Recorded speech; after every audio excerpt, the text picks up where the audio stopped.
విష్ణునామముల యొక్క గొప్పతనం ఎంత గొప్పదో తెలుసా అండి?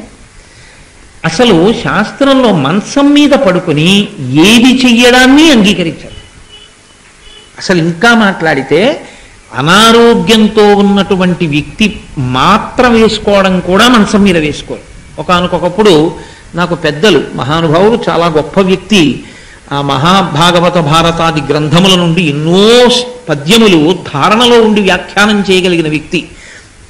అటువంటి వారు జ్వరం వస్తే ఆ ఊళ్ళో ప్రవచనం చేయడానికి వచ్చి జ్వరం వచ్చిందండి. వస్తే అయ్యో ఒక్కరు ఉంటే ఇబ్బంది అండి, వారి భార్య గారు కూడా లేరు, వారితో రాలేదు అప్పుడు ఆవిడ.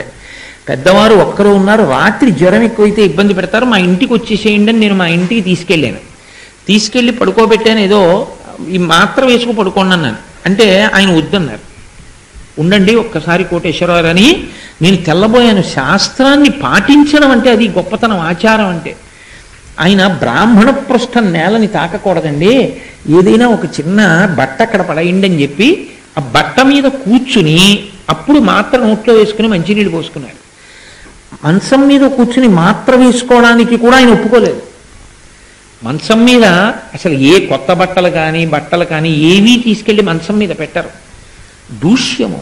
అసలు నేను ఇంకా నిక్కచ్చిగా మాట్లాడవలసి వస్తే మంచం మీద శరీర త్యాగం చేయడాన్ని శాస్త్రం అంగీకరించాలి. మంచం మీద చచ్చిపోవడానికి కూడా ఒప్పుకోలేదు. అందుకే వాడి ప్రాణం పోతోందంటే దింపేస్తారు మంచం నుంచి. అటువంటి మంచం మీద పడుకుని ఉండగా దుస్వప్నం వచ్చిందనుకోండి, ఒక పీడకల వచ్చింది, ఉద్విగ్నులైపోయారు మీరు, ఏదో భయం వేసింది.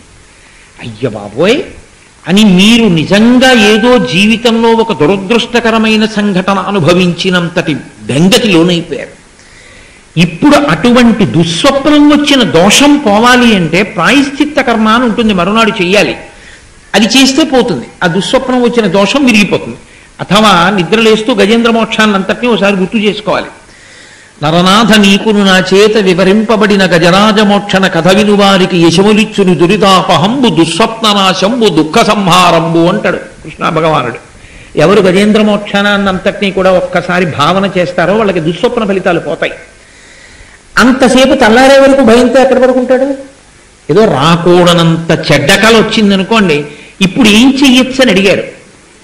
అబ్బాయి మంచం నుంచి కూడా నిద్ర లేవకుండా అలాగే పడుకుని గోవిందా గోవిందా గోవిందా అని 3 మాటలు అనుకో, నీకొచ్చిన కల యొక్క ఫలితం పోతుంది.